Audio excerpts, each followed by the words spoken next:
വാ തുറന്ന് ചിരിക്കാനോ അല്ലെങ്കിൽ മറ്റുള്ളവരോട് കോൺഫിഡൻസ് ആയിട്ട് അടുത്ത് നിന്ന് സംസാരിക്കാനോ പറ്റാത്ത ഒരുപാട് പേര് നമ്മുടെ ഇടയിലുണ്ട്. ഇതിന് കാരണം എന്ന് പറഞ്ഞിട്ടുണ്ടെങ്കിൽ അവരുടെ വായിൽ നിന്ന് മറ്റുള്ളവരെ അസ്വസ്ഥമാക്കുന്ന വിധം ഒരു ദുർഗന്ധം ഉണ്ടാവുന്നത് കൊണ്ടാണ്. മെഡിക്കലി ഈ ഒരു കണ്ടീഷനെ നമ്മൾ ഹാലറ്റോസിസ് അല്ലെങ്കിൽ ബാഡ് ബ്രത്ത് എന്നാണ് പറയാറ്. എന്താണ് ഹാലറ്റോസിസ് ഉണ്ടാവാനുള്ള കാരണങ്ങൾ, നമുക്ക് എങ്ങനെ ഒരു പരിധി വരെയൊക്കെ മാനേജ് ചെയ്യാമെന്ന് നമുക്ക് ഈ വീഡിയോയിലൂടെ ഡീറ്റെയിൽഡ് ആയിട്ട് നോക്കാം. ഞാൻ ഡോക്ടർ പ്രിയ, QNB ഹെൽത്ത് കെയറിലെ ഹോമിയോപ്പതിക് ഫിസിഷ്യനാണ്.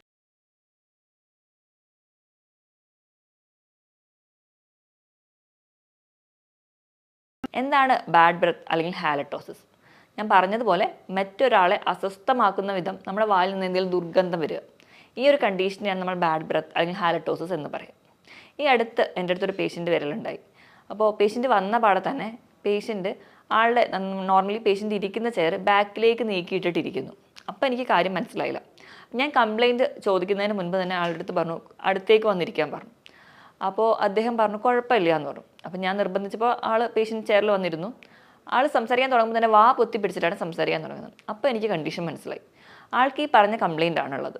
അതുകൊണ്ട് തന്നെ ആൾക്കൊരു കോൺഫിഡൻസ് ആയിട്ട് നിന്ന് സംസാരിക്കാൻ പറ്റുന്നില്ല, അല്ലെങ്കിൽ മറ്റുള്ളവരോട് തന്നെ ഒന്ന് മുമ്പിൽ ചിരിക്കാനോ ഒക്കെ വളരെ ബുദ്ധിമുട്ട്, മൊത്തത്തിലൊരു ഇൻട്രോവേർട്ട് ആയി പോയതുപോലെ. ഈ ഒരു കംപ്ലയിൻറ്റ് നമ്മൾ കേൾക്കുമ്പോൾ ഭയങ്കര നിസ്സാരമായിട്ട് തോന്നിയാലും ഇത് പലരെയും അലട്ടുന്നൊരു പ്രശ്നമാണ്. എന്തുകൊണ്ടാണ് ഈ ഹാലറ്റോസിസ് അല്ലെങ്കിൽ ബാഡ് ബ്രത്ത് ഒക്കെ ഉണ്ടാവുന്നത് നമുക്ക് നോക്കാം. പ്രധാനമായും പറയുകയാണെങ്കിൽ ഒരു മെയിൻ കോസ് എന്ന് പറഞ്ഞാൽ ഇൻട്രാ ഓറലാണ്, അതായത് നമ്മുടെ വായിൻ്റെ ഉള്ളിൽ തന്നെ എന്തെങ്കിലും പ്രശ്നങ്ങളാണ്. രണ്ടാമതായി പറയുകയാണെങ്കിൽ ഒരു കൂട്ടം എന്ന് പറഞ്ഞാൽ എക്സ്ട്രാ ഓറലാണ്, മറ്റ് പല ഓർഗണിന് കാരണങ്ങൾ കൊണ്ട് നമുക്ക് വായുനാറ്റം ഉണ്ടാകുക. അപ്പോൾ നമ്മൾ ആദ്യം നോക്കുകയാണെങ്കിൽ ഒന്നാമത് നമ്മൾ പറയുകയാണെങ്കിൽ നമ്മുടെ പല്ലിൻ്റെ പ്രശ്നങ്ങളാണ്. അപ്പം നമുക്കറിയാം, നോർമലി നമ്മൾ ഹെൽത്തി ആയിട്ടിരിക്കണമെങ്കിൽ നമുക്ക് 2 നേരമെങ്കിലും ദിവസം പല്ല് തേക്കണം. അപ്പോൾ നമ്മൾ പല്ല് തേക്കുന്നുണ്ട്, ചിലർ പല്ല് തേക്കുന്നുണ്ട്, അത് ഭയങ്കര വേഗമായതുകൊണ്ടാവാം. നമ്മുടെ കഴിക്കുന്ന ഭക്ഷണത്തിന് എന്തെങ്കിലും ഭക്ഷണ അവശിഷ്ടങ്ങൾ നമ്മുടെ പല്ലിൻ്റെ ഇടയിൽ കയറി ഇരുന്നിട്ടുണ്ടെങ്കിൽ കുറച്ച് കഴിയുമ്പോഴത്തേക്കും നമ്മുടെ ബാക്ടീരിയൽ ഗ്രോത്ത് വരുന്നു. ആ ബാക്ടീരിയലിൻ്റെ ആക്ഷൻ മൂലം സൾഫർ എന്ന് പറയുന്ന ഒരു വാതകം പുറപ്പെടുവിക്കുന്നു. ഇതാണ് വായിൽ ദുർഗന്ധത്തിന് കാരണമാകുന്നത്. അപ്പോൾ നമ്മൾ കൃത്യമായിട്ട് ബ്രഷ് ചെയ്യാത്തതാണ് ഒരു കാര്യം. ഇപ്പം ചിലരൊക്കെ ആണെങ്കിൽ കൃത്യമായി ബ്രഷ് ചെയ്യുന്നവരൊക്കെ ആണെങ്കിൽ കൂടി എക്സ്ട്രാ അവർക്ക് ചിലപ്പോൾ ആർട്ടിഫിഷ്യൽ ടൂത്ത് അല്ലെങ്കിൽ നമ്മൾ പല്ല് കമ്പിയിട്ട സമയം അല്ലെങ്കിൽ എന്തെങ്കിലും ഒരു വായിൽ ചെറിയ ചെറിയ സർജറികൾ ചെയ്യേണ്ട അവസ്ഥകൾ, ഈ ഒരു സമയത്ത് എന്തെങ്കിലും വ്രണങ്ങൾ വന്നു അതിൽ ബാക്ടീരിയൽ ഇൻഫെക്ഷൻ വന്നതുകൊണ്ടാവാം. ഇതല്ലാതെ തന്നെ മോണയ്ക്ക് എന്തെങ്കിലും രോഗങ്ങൾ വന്നുള്ളവരാണ്. ഇപ്പം നമ്മുടെ ഫുഡ് നിന്നിട്ട് എന്തെങ്കിലും ഇൻഫെക്ഷൻ വന്ന് ബാക്ടീരിയൽ ഗ്രോത്ത് വന്നിട്ടുണ്ടെങ്കിൽ അത് മോണയെ ബാധിക്കുന്നത് കൊണ്ടോ അല്ലെങ്കിൽ അവിടെ ഒരു ബാക്ടീരിയൽ ഗ്രോത്ത് വരുന്നത് കൊണ്ടോ ഒക്കെ നമുക്ക് ഈ വായുനാറ്റം അനുഭവപ്പെടാം. ഇപ്പോൾ കുഞ്ഞു കുട്ടികളുടെ കേസ് എടുക്കുകയാണെങ്കിൽ ഒരു ചെറുപ്രായത്തിലൊക്കെ അവർക്ക് എന്ന് പറഞ്ഞാൽ മൗത്ത് ഗാർഗിൾ ചെയ്യാൻ ഭയങ്കര അറിയില്ല. അവർക്കതിനെ വായിൽ ഗാർഗിൾ ചെയ്യാൻ വെള്ളം കൊടുത്താൽ അവർക്ക് തുപ്പാൻ അറിയാത്തൊരവസ്ഥ. അപ്പം നമ്മളിങ്ങനെ ബിസ്ക്കറ്റോ ചോക്ലേറ്റോ പോലത്തെയുള്ള ഫുഡുകളൊക്കെ കൊടുത്തിട്ട് ഗാർഗിൾ ചെയ്യാത്ത സമയത്ത് ഈ ഒരു ഫുഡ് ഐറ്റം നമ്മുടെ വായിൽ തന്നെ ഇരിക്കുകയാണ്. അങ്ങനെ ഇരിക്കുമ്പോൾ അവിടെ ബാക്ടീരിയൽ ഗ്രോത്ത് വരികയും അങ്ങനെ വായുനാറ്റം പോലെയോ അല്ലെങ്കിൽ പല്ല് കേടുവരാനുള്ള കണ്ടീഷൻസിലോട്ട് പോകും. അപ്പം നമുക്ക് അവിടെ ചെയ്യാൻ പറ്റുന്നത്, അവർക്ക് ഗാർഗിൾ ചെയ്യാൻ പറ്റിയില്ലെങ്കിലും ഇത് കഴിച്ചു കഴിഞ്ഞ് കുറച്ച് വെള്ളം കുടിക്കാനെങ്കിലും കൊടുക്കുക. അപ്പോൾ ഒരു പരിധി വരെയൊക്കെ ഈ ഫുഡ് പാർട്ടിക്കിൾസ് നമുക്ക് നീക്കം ചെയ്യാൻ പറ്റും. അപ്പം ഇതാണ് ഒരു കാരണം. പിന്നെ മോണയിൽ വരുന്നതാവും, അല്ലെങ്കിൽ മോണയിൽ തന്നെ ബാക്ടീരിയൽ ഇൻഫെക്ഷൻസ് ഒക്കെ വരുന്നതാവും. ഇപ്പം പ്രമേഹം പോലെയുള്ള രോഗികൾക്കാണെങ്കിൽ നമുക്കറിയാം പെട്ടെന്നാണ് ഒരു ചെറിയ വൂണ്ടാണ് ഇപ്പോൾ ജിഞ്ചിവൈറ്റിസ് അല്ലെങ്കിൽ മോണ വീക്കമൊക്കെ ഉണ്ടാവുന്നത്. അപ്പം അങ്ങനെയുള്ളൊരു കൂട്ടം ആൾക്കാർ. ഇതല്ലാതെ തന്നെ നാവിന് എന്തെങ്കിലും പൂപ്പൽ ബാധയൊക്കെ വന്ന് നമുക്ക് ആ ഒരു ബാക്ടീരിയ അവിടെ ഒരു പ്ലേഗ് പോലെ നാവിന് മുകളിൽ ഫോം ചെയ്യുന്നതിൻ്റെ ഭാഗമായിട്ടോ ഒക്കെ നമുക്ക് ഇങ്ങനെയുള്ള വായുനാറ്റം അനുഭവപ്പെടാം. ഇതൊക്കെയാണ് പ്രധാനമായിട്ട് ഇൻട്രാ ഓറൽ അല്ലെങ്കിൽ വായിൻ്റെ ഉള്ളിൽ നാവും മോണയും പല്ലും ഒക്കെ ബന്ധിപ്പിക്കുന്ന കാരണങ്ങൾ. ഇതല്ലാതെ തന്നെ വായുനാറ്റം ഉണ്ടാവാൻ ഏറ്റവും വലിയൊരു കാരണം എന്ന് പറഞ്ഞാൽ ഗ്യാസ്ട്രോ ഇസോഫാജിയൽ റിഫ്ലക്സ് ഡിസീസ്, നെഞ്ചരിച്ചിൽ, ആസിഡിറ്റി, പുളിച്ചു തകട്ടൽ പോലെയുള്ള ആമാശയ സംബന്ധമായ രോഗങ്ങളുള്ളവർക്ക് വായുനാറ്റമായിട്ട് പ്രസൻറ്റ് ചെയ്യാം. ഇതല്ലാതെ കരളിനെ ബാധിക്കുന്ന എന്തെങ്കിലും രോഗങ്ങളോ പ്രമേഹ രോഗികൾക്കും ഈ വായുനാറ്റം ഒക്കെ ബാധിക്കുന്നതായിട്ട് നമുക്ക് കാണാൻ പറ്റും. ഇനി മറ്റൊരു കാരണം എന്ന് പറഞ്ഞിട്ടുണ്ടെങ്കിൽ ചില ഭക്ഷണം കഴിക്കുന്നതിൻ്റെ ഭാഗമായിട്ട്, ഇപ്പോൾ വെളുത്തുള്ളി പോലെയുള്ള ഭക്ഷണം കഴിക്കുന്നതിൻ്റെ ഭാഗമായിട്ട് അത് വായിൽ ദുർഗന്ധം ഉണ്ടാവാനുള്ള കാരണമാവുന്നുണ്ട്. ഇതല്ലാതെ തന്നെ നമുക്ക് വായിൽ വരൾച്ച അനുഭവപ്പെട്ടിട്ടുണ്ടെങ്കിൽ ഡ്രൈ മൗത്ത്, നമുക്ക് വേണ്ടത്ര രീതിയിൽ നമ്മൾ വെള്ളം കുടിക്കാതെ വരുന്ന സമയത്ത് നമ്മുടെ വായിൽ മൊത്തത്തിലൊരു ഉണക്കം അനുഭവപ്പെടും. ഇങ്ങനെ വരുമ്പോൾ നമുക്കറിയാം നമ്മുടെ ശരീരത്തിൽ ഉമ്മുനീരുണ്ടാവുന്നത് നമ്മുടെ വായിൽ തന്നെയാണ്. വേണ്ടത്ര രീതിയിൽ ഉമ്മുനീരുണ്ടാവാതെ വരികയും ഈ ഉമ്മുനീര് നമ്മൾ ഒരു പരിധി വരെ നമ്മുടെ വായിലുള്ള പല ബാക്ടീരിയസിനെയും എപ്പോഴും ഒരു റീഫ്രഷ് ചെയ്ത് നിർത്തുക, പല ബാക്ടീരിയസിനെയും ഫ്ലഷ് ഔട്ട് ചെയ്ത് കളയാൻ വേണ്ടി സഹായിക്കുന്നുണ്ട്.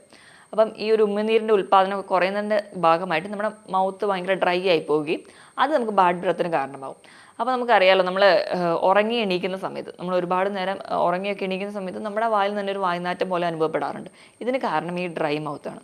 ഇത് കൂടാതെ തന്നെ നമുക്ക് ടോൺസിൽസിന് എന്തെങ്കിലും ഇൻഫെക്ഷൻസ് ഒക്കെ വന്നിട്ടുണ്ടെങ്കിൽ അതും അവിടെ നിന്ന് ഇൻഫെക്റ്റഡ് ആയി കഴിഞ്ഞതിൻ്റെ ഭാഗമായിട്ട് വായുനാറ്റം വരാറുണ്ട്. അതുപോലെ തന്നെ ടോൺസിൽ സ്റ്റോൺസ് എന്ന് പറയുന്നൊരു കണ്ടീഷൻ ഉണ്ട്. ടോൺസിൽ സ്റ്റോൺ എന്ന് പറഞ്ഞിട്ടുണ്ടെങ്കിൽ നമ്മുടെ തൊണ്ടയുടെ 2 ഭാഗത്തായിട്ട് കാണുന്ന ഒരു അവയവമാണ് ടോൺസിൽ. അപ്പോൾ അവിടെ ഒരു ബാക്ടീരിയൽ ഗ്രോത്ത് വരികയും അപ്പം അവിടെ ഒരു കവറിങ്, ടോൺസിൽസിനെ കവർ ചെയ്യുന്ന ഒരു ബാഗ് പോലെ ഫോം ചെയ്യും.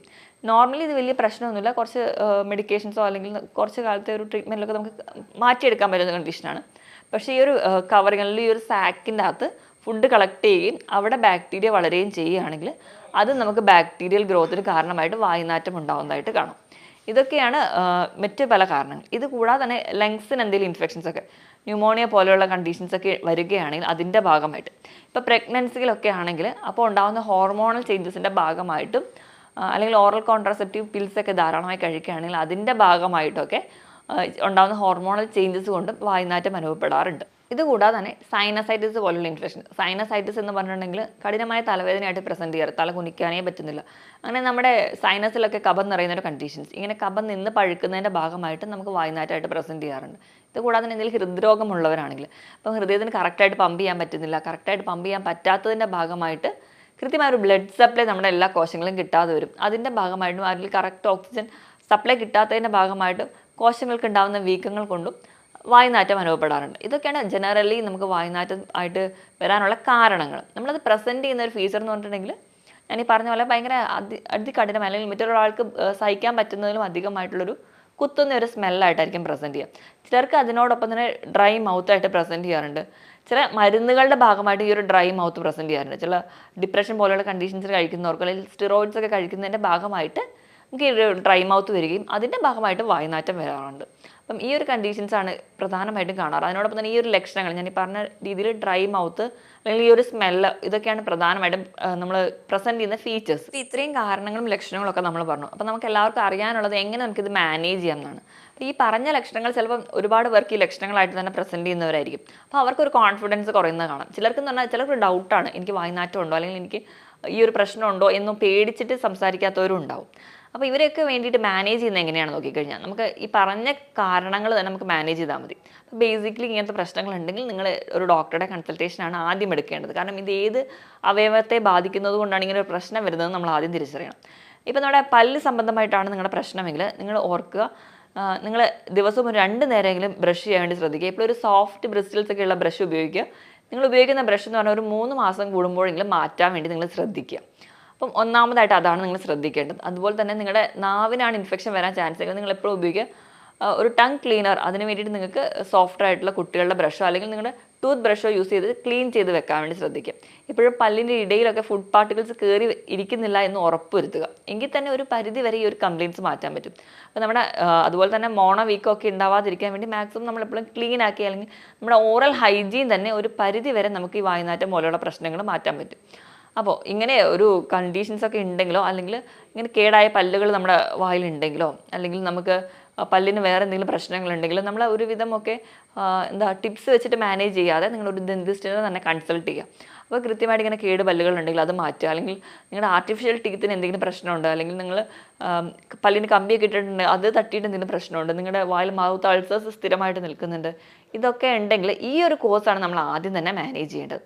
നിങ്ങൾ ഈ ഒരു കോഴ്സ് തന്നെ മാനേജ് ചെയ്യാൻ വേണ്ടി ശീലിക്കുക. ഇനി ഡ്രൈ മൗത്താണ് നിങ്ങളുടെ പ്രശ്നമെങ്കിൽ നല്ലപോലെ വെള്ളം കുടിക്കുക. നമ്മുടെ ശരീരത്തിന് ആവശ്യത്തിന് വെള്ളം കുടിക്കുക. 25 കിലോയ്ക്ക് 1 ലിറ്റർ എന്ന കണക്കെ കൃത്യമായി വെള്ളം കുടിക്കുക. നിങ്ങളുടെ തൂക്കത്തിനനുസരിച്ച് തന്നെ വെള്ളം കുടിക്കുക. നിങ്ങൾ ഒരുപാട് ശരീരം വിയർത്ത് പോകുന്നവരാണെങ്കിൽ അതുകൂടി മാനേജ് ചെയ്യുന്ന രീതിയിൽ നല്ലപോലെ വെള്ളം കുടിക്കുക. അപ്പോൾ നമുക്ക് ഈ ഡ്രൈ മൗത്തൊക്കെ മാറാൻ പറ്റും.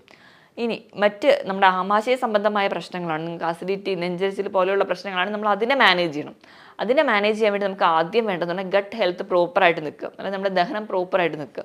അപ്പോൾ നമ്മുടെ ഗട്ട് ഹെൽത്ത് അല്ലെങ്കിൽ നമ്മുടെ ദഹനം പ്രോപ്പറായിട്ട് നിൽക്കാൻ നമ്മളെ സഹായിക്കുന്നതെന്ന് പറഞ്ഞാൽ നമ്മുടെ ആമാശയത്തിലുള്ള ബാക്ടീരിയകൾ തന്നെയാണ്. നമ്മളെ ദഹിക്കാനൊക്കെ നമ്മളെ സഹായിക്കുന്നത് നമ്മുടെ ആമാശയത്തിലെ ബാക്ടീരിയകൾ തന്നെയാണ്. നമ്മൾ എക്സ്ട്രാ വേറെ ഒന്നും സപ്ലൈ ചെയ്യേണ്ട കാര്യമില്ല. അപ്പോൾ ഈ ബാക്ടീരിയകൾക്ക് കൊടുക്കേണ്ട ഭക്ഷണം അല്ലെങ്കിൽ ബാക്ടീരിയൻ്റെ ഗ്രോത്ത് കൂട്ടാൻ വേണ്ടി നമ്മൾ കഴിക്കുന്ന ഭക്ഷണത്തെ നമ്മൾ പ്രോബയോട്ടിക്സ് എന്ന് പറയും. അപ്പോൾ നമ്മൾ നല്ലപോലെ പ്രോബയോട്ടിക്സ് കഴിക്കാം. പ്രോബയോട്ടിക്സ് എന്ന് പറയുമ്പോൾ പുളിയില്ലാത്ത തൈര് അല്ലെങ്കിൽ പഴങ്കഞ്ഞി, നമ്മൾ ഉപ്പിലിട്ട് വെച്ചിട്ടുള്ള നെല്ലിക്കയോ അല്ലെങ്കിൽ മാങ്ങയോ അങ്ങനെ ഉപ്പിലിട്ട് വെച്ചത്, അച്ചാറുകൾ, അധികമായി വിനാഗിരി ഇല്ലെങ്കിൽ ഒരു മിതമായ രീതിയിൽ അച്ചാർ, ഇതെല്ലാം കഴിക്കുന്നത് നല്ലൊരു പ്രോബയോട്ടിക്കാണ്. എപ്പോഴും നല്ലൊരു പ്രോബയോട്ടിക് സപ്ലൈ ചെയ്ത് കഴിഞ്ഞാൽ നിങ്ങളുടെ ആമാശയ സംബന്ധമായ പല രോഗങ്ങളും നിങ്ങൾക്ക് കൺട്രോൾ ചെയ്യാൻ പറ്റും. അപ്പോൾ അത് കൺട്രോൾ ചെയ്ത് തന്നെ നിങ്ങൾക്ക് വായുനാറ്റമൊക്കെ മാറ്റാൻ പറ്റും. ഇനിയിപ്പോൾ പ്രമേഹ രോഗികളാണെങ്കിൽ മാക്സിമം നിങ്ങൾ ആ ഒരു പ്രമേഹം തന്നെ കൺട്രോൾ ചെയ്യാൻ വേണ്ടി ശ്രദ്ധിക്കുക. പ്രമേഹം കൺട്രോൾ ചെയ്യുക, അതിനോടൊപ്പം തന്നെ നിങ്ങൾക്ക് പെട്ടെന്ന് എവിടെയെങ്കിലും ബൂൺസ് അല്ലെങ്കിൽ മുറിവുകൾ വരാനുള്ള ചാൻസസ് ഉണ്ട്. അപ്പോൾ അങ്ങനെ എന്തെങ്കിലും ഉണ്ടോ, അല്ലെങ്കിൽ നിങ്ങൾക്ക് മോണയിൽ എന്തെങ്കിലും ഇൻഫെക്ഷൻസ് ഒക്കെ ഉണ്ടോ എന്ന് ദിവസവും ചെക്ക് ചെയ്യാൻ വേണ്ടി ശ്രദ്ധിക്കുക. അങ്ങനെയൊക്കെ ചെയ്ത് കഴിഞ്ഞാൽ ഒരു പരിധി വരെ ഇങ്ങനെ ഇൻഫെക്ഷൻസോ മൗത്ത് അൾസേഴ്സോ വരാതിരിക്കാം. അപ്പോൾ അങ്ങനെയുള്ളവരാണെങ്കിൽ അതൊക്കെ നിങ്ങൾ കൺട്രോൾ ചെയ്യുക. അപ്പോൾ അതുപോലെ തന്നെ ലങ്ങിന് ഇൻഫെക്ഷൻസ് ആണെങ്കിൽ അല്ലെങ്കിൽ ഹാർട്ടിനാണ് കംപ്ലയിൻസ് എങ്കിൽ അത് ട്രീറ്റ് ചെയ്യുക. അപ്പോൾ ആ ഒരു കോഴ്സ് ട്രീറ്റ് ചെയ്ത് തന്നെ ഒരു പരിധി വരെയൊക്കെ നമുക്ക് ഈ ഇൻഫെക്ഷൻസ് തടയാൻ പറ്റും. ഇനി നമ്മൾ ആദ്യം പറഞ്ഞ പോലെ തന്നെ കുട്ടികളുടെ കേസ് എടുക്കുകയാണെങ്കിൽ ചിലപ്പോൾ അവർ ഓരോ ഭക്ഷണം കഴിച്ച് കഴിഞ്ഞാൽ ഒരു ചോക്ലേറ്റ് കഴിച്ച് കഴിഞ്ഞാൽ ഉടനെ തന്നെ പോയി ഗാർഗിൾ ചെയ്യണമെന്ന് നിർബന്ധമില്ല. അപ്പോൾ മാക്സിമം അവർ കുട്ടികളായിരിക്കുമ്പോൾ തന്നെ എന്ത് ഫുഡ് കഴിച്ച് കഴിഞ്ഞാലും നിങ്ങൾ നല്ലപോലെ വെള്ളം കുടിക്കാനെങ്കിലും കൊടുക്കാൻ ശീലിക്കുക. അപ്പോൾ തന്നെ ഒരു പരിധി വരെ ഇങ്ങനെ ഫുഡ് പാർട്ടിക്കിൾസ് ഒന്നും പല്ലിൻ്റെ ഇടയിൽ കയറിയിരിക്കില്ല. അപ്പോൾ തന്നെ നമുക്ക് ഒരുപാട് ഇൻഫെക്ഷൻസോ അല്ലെങ്കിൽ പല്ലിൻ്റെ കേടുകളോ തടയാൻ പറ്റും. ഇതോടൊപ്പം തന്നെ കൃത്യമായൊരു വ്യായാമം ഉണ്ടെങ്കിൽ നമ്മുടെ ബോഡി കംപ്ലീറ്റ്ലി ഓക്കെ ആയിട്ടിരിക്കും. നമ്മുടെ ബ്ലഡ് സർക്കുലേഷനൊക്കെ പ്രോപ്പർ ആയിരിക്കും. വേണ്ട രീതിയിലുള്ള ഓക്സിജൻ നമ്മുടെ കോശങ്ങൾക്കൊക്കെ കിട്ടും. കുറച്ചുകൂടെ ഹെൽത്തി ആയിട്ടിരിക്കാൻ പറ്റും. കൃത്യമായൊരു ഉറക്കം കൂടി ഉണ്ടെങ്കിൽ മെൻ്റൽ ഹെൽത്തും കൂടി ഓക്കെ ആകുമ്പോൾ ഫിസിക്കലി നമ്മൾ നല്ല ഹെൽത്തി ആയിട്ടിരിക്കാൻ പറ്റും. ഇതൊക്കെയാണ് ജനറലി നമ്മൾ ചെയ്യേണ്ടത്. ഇനി നമുക്ക് വീട്ടിൽ തന്നെ ചെയ്യാവുന്ന ചെറിയ ടിപ്സ് എന്തൊക്കെയാണെന്ന് നോക്കാം. ഇങ്ങനെ ബാഡ് ബ്രെത്ത് ഒക്കെ ഉണ്ടെങ്കിൽ നമുക്ക് പുറത്ത് പോകുമ്പോഴെങ്കിലും ചെയ്യാൻ പറ്റുന്ന ചില ടിപ്സുകൾ നമുക്ക് എന്തൊക്കെയാണെന്ന് നോക്കാം. ഒന്നാമതായിട്ട് പറയുകയാണെങ്കിൽ ഗ്രാമ്പു, ഏലക്ക, ഇഞ്ചിപ്പൊടി ഇവയൊക്കെ നമ്മൾ വായിലിട്ടൊന്ന് ചൂയുക, അല്ലെങ്കിൽ ഇതൊന്നും നമ്മൾ വായിലാക്കുകയാണെങ്കിൽ തന്നെ ഒരു പരിധി വരെ ഇത് കുറയും. കാരണം ഇവയിലൊക്കെ ആൻറ്റി ബാക്ടീരിയൽ ആൻറ്റിസെപ്റ്റിക് ആയിട്ടുള്ള ഫങ്ഷൻസ് ഒക്കെ ഉണ്ട്. അപ്പോൾ ഒരു പരിധി വരെ ഈ ഗ്രാമ്പു കടിക്കുന്നതോ അല്ലെങ്കിൽ ഏലക്ക ചവയ്ക്കുന്നതൊക്കെ ഒരു പരിധി വരെയൊക്കെ കുറയ്ക്കുന്നത് കാണാം. ഇപ്പോൾ പുകയില ഉൽപ്പന്നങ്ങൾ ഉപയോഗിക്കുന്ന പുകവലി പോലെയുള്ളവരാണെങ്കിൽ അവർക്ക് ഈ ഒരു കണ്ടീഷൻസ് പെട്ടെന്ന് ഉണ്ടാവാനുള്ള ചാൻസ് ഉണ്ട്. അപ്പോൾ അങ്ങനെയുള്ളവരാണെങ്കിൽ അതൊക്കെ നിർത്താൻ വേണ്ടി ശീലിക്കണം. ഇനി ഇത് കൂടാതെ തന്നെ നമുക്ക് ഗ്രീൻ ടീ കുടിക്കുന്നത് വളരെ നല്ലതാണ്. ഇപ്പോൾ ഗ്രീൻ ടീ എന്ന് പറഞ്ഞിട്ടുണ്ടെങ്കിൽ നമുക്ക് ഒരു റീഫ്രഷിംഗ് ആണ്. അതിൽ പ്രത്യേകിച്ച് മിൻറ്റ് അല്ലെങ്കിൽ മല്ലി ഇലയൊക്കെ ഇട്ടിട്ടുള്ളതാണെങ്കിൽ കുറച്ചുകൂടി റീഫ്രഷിംഗ് ആണ്. അപ്പോൾ ഇങ്ങനെ ഒരു പ്രശ്നം മാക്സിമം കുറയുന്നതായിട്ട് കാണാൻ പറ്റും. അപ്പോൾ നിങ്ങൾക്ക് പറ്റുകയാണെങ്കിൽ അതൊക്കെ നിങ്ങൾക്ക് ട്രൈ ചെയ്യാവുന്നതാണ്. അതോടൊപ്പം തന്നെ ഇളം ചൂടുവെള്ളത്തിൽ ഉപ്പിട്ടിട്ട് നല്ലപോലെ മൗത്ത് ഗാർഗിൾ ചെയ്യുന്നതും ഒരു പരിധി വരെ ഈ വായുനാറ്റം കുറയുന്നതായിട്ട് കാണാം.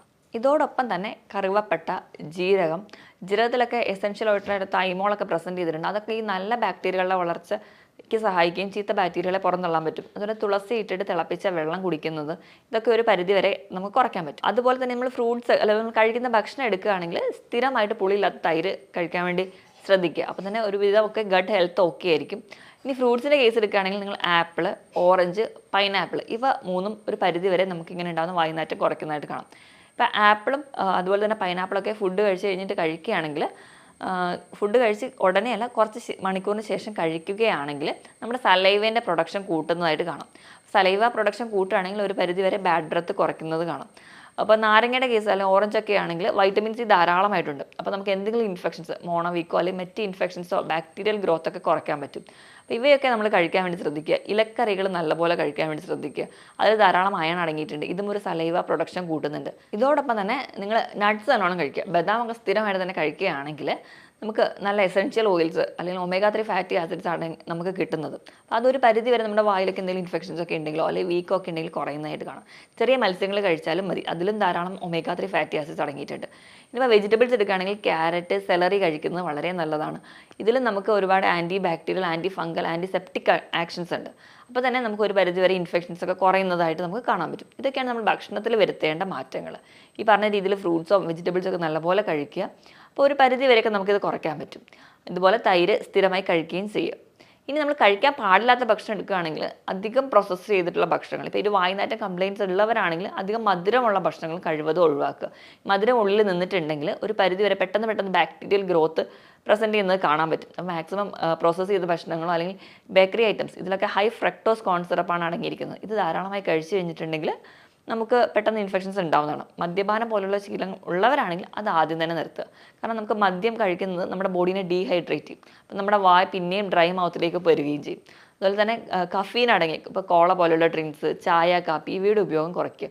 ഇതും നമുക്കൊരു ഡീഹൈഡ്രേഷൻ ടെൻഡൻസി ഉണ്ടാക്കുന്നുണ്ട്. അപ്പം ഇതൊക്കെ ഒഴിവാക്കുകയാണെങ്കിൽ ഒരു പരിധി വരെ നമുക്ക് ഈ വായുനാറ്റം പോലെയുള്ള കണ്ടീഷൻസ് നമുക്ക് മാനേജ് ചെയ്യാൻ പറ്റും. ഞാൻ ഈ പറഞ്ഞ കാര്യത്തിൽ എന്തെങ്കിലും ഡൗട്ട് ഉണ്ടെങ്കിൽ നിങ്ങൾ താഴെ കാണുന്ന നമ്പറിൽ കോൺടാക്ട് ചെയ്യുക. മറ്റൊരു ഹെൽത്ത് ടോപ്പിക്കുമായിട്ട് വീണ്ടും കാണുന്നതുവരെ നന്ദി.